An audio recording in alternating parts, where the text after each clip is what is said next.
Dear comrades, on behalf of the Communist Party of Australia, I thank the CPUSA for inviting us to speak, and I send our fraternal greetings and solidarity to all your members and supporters.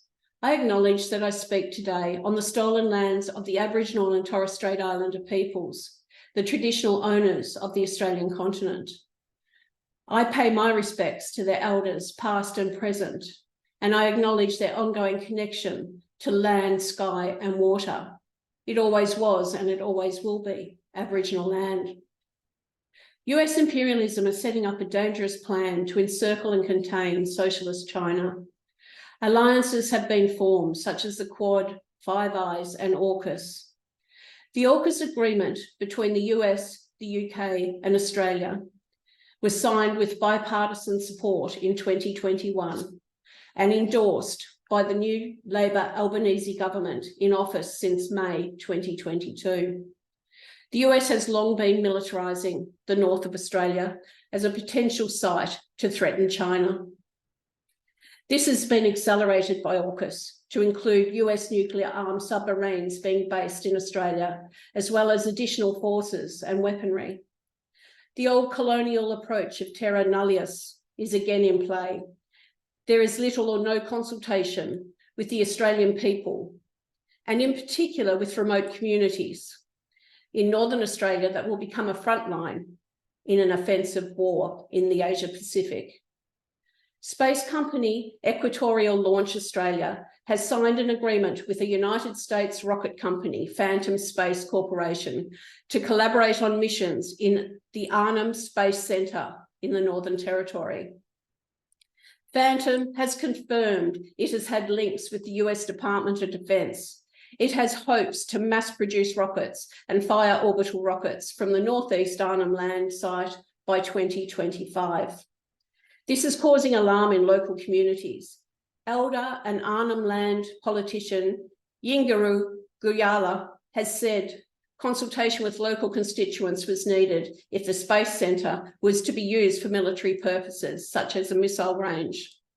I have not been consulted about orbital rockets and missiles being launched from our country, and it's very concerning that these things are being talked about by ELA and others without the Yolngu clans connected to the Gove Peninsula being at the forefront of the conversation. Yingya said, "Our country is seen as expendable because we are in the middle of nowhere, but we are not in the middle of nowhere. The rockets are launching, flying over and coming down on country that is populated, from bigger towns to homeland towns to hunting grounds and ceremonial sites. The US is intent on constructing an overwhelming military presence in both the Indian and Pacific Oceans. Most of Southeast Asia have expressed misgivings about AUKUS, reinforced by NATO's characterisation of AUKUS as a key instrument for NATO's Asia-Pacific involvement. This presence involves the modernisation and expansion of America's military alliances with Japan, South Korea, the Philippines, Thailand, and Australia, upgraded security arrangements with Taiwan, Singapore, New Zealand, and Pakistan, and efforts to build closer ties with India. Australia is set to become a willing proxy for NATO, which looks to exert power and influence in the Asia Pacific. France, UK, Canada, and Germany will join the biannual Talisman Sabre War Games organised by the US and Australia, which started on July 22nd and will continue for 2 weeks. Australia must withdraw from the partnership with nuclear-armed NATO and its aggressive war plans, and NATO must be kept out of the Asia and the Pacific. The real threat to Australia's security is from the US war machine, which is targeting the People's Republic of China. Neither Australia nor the US can win a war against China. The only winner will be the military-industrial complex. In a highly significant move, India has withdrawn from the Talisman Sabre War Games. Ms. Annette Brownlee, spokesperson for the Independent and Peaceful Australian Network, said the United States and Australian government hopes for India joining the Quad and making it a military alliance have been dashed by India's withdrawal from the Talisman Sabre war games. In Australia, the failure of mass mobilisation to stop Australia joining the US invasion of Iraq saw the peace movement greatly diminished. Small groups remained, focusing on aspects of peace, but there was no network to bring these groups together in a mass movement. Since the announcement of AUKUS, the party joined others to set up anti-AUKUS groups. It looks increasingly promising that the anti-AUKUS movement in Australia will develop into the strong organised movement that is essential. The Communist Party of Australia has called for the adoption of a peace budget, a budget that will create many more jobs and far greater security for the Australian people through much needed spending on housing, education, medical care, and action on climate change. It is working class taxes that pay for the weapons, the working class who fight their wars, and the working class who are abandoned by the government when they develop post-traumatic stress disorder from fighting those wars.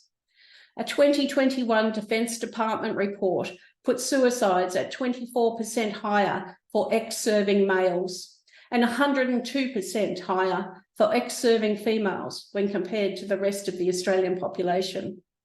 The only beneficiaries of the preparation and execution of war are the weapons dealers, the war profiteers who sell the guns, bombs, subs, tanks, missiles, drones, and much more. Without war, they are nothing. Submarines have started to appear secretly in our ports. These ports are in close proximity to residential communities, but knowledge of the activity is not well known. Proposed permanent sites for submarine rotations have been identified in Coburn Sound in Western Australia and Port Kembla in New South Wales.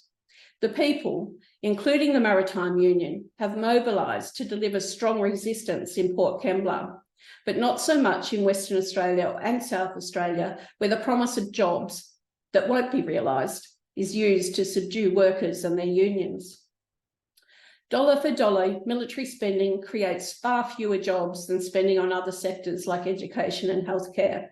Military spending creates jobs that bring wealth to some people and businesses, but it does nothing to alleviate poverty or result in widely shared prosperity. Prime Minister Albanese boasts of what he calls new jobs, new industries, and new expertise in science, technology, and cyber. But this is all for war, for death and destruction. Awareness is being raised among trade union members and their unions that the job story is a hoax. Unions must join the movement against this anti-working class military adventure. We applaud the blow delivered by the Electrical Trade Union when a motion against AUKUS was put to the Queensland Labor Party and got support from the rank and file.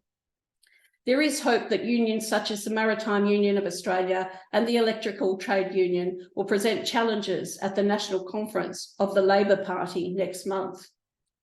Psychological warfare is being waged against the Australian people. An enabling media who, as we've seen with its view on climate change, runs a consistent editorial line on AUKUS, and critical voices are rarely heard.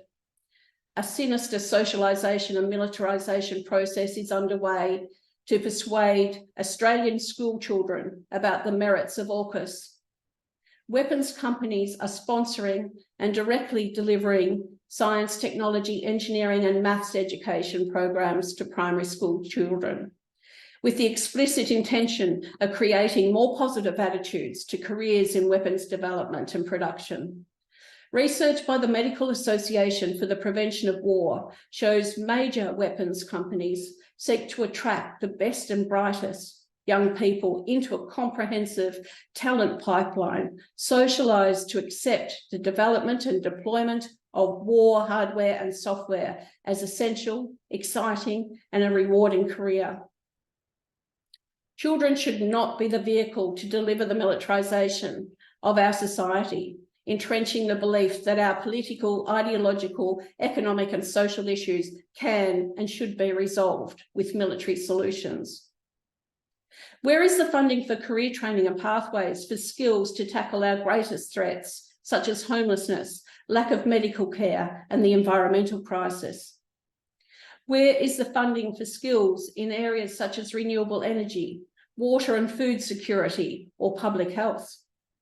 There is no such equivalent funding. War and its preparations are the greatest threat to the environment.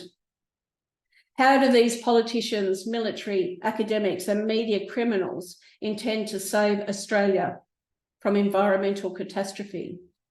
Where is the funding for the 500,000 Australians who are struggling to afford food every day?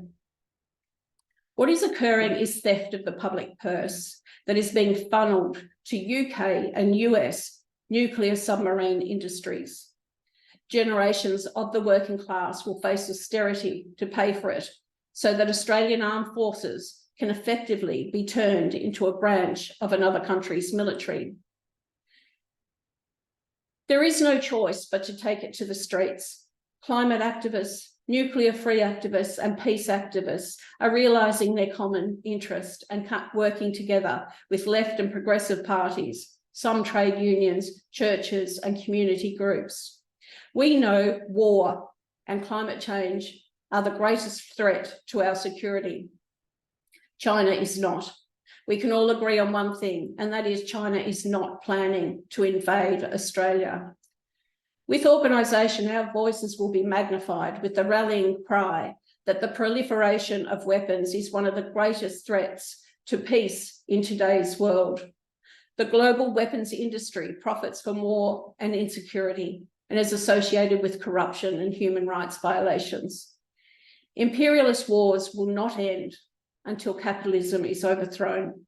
We know the declining imperial empire will aggressively and viciously struggle to retain its domination.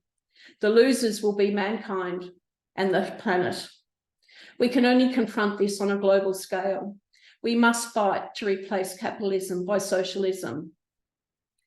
Hannah Middleton recently wrote, "It is time for us to join together and call on governments around the world to cut military spending and to instead invest in the true needs of the people and the planet to build a just and sustainable peace."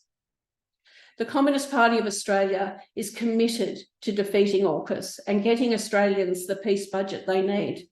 We commit to organising locally and in a unified front globally for the better world we know is possible.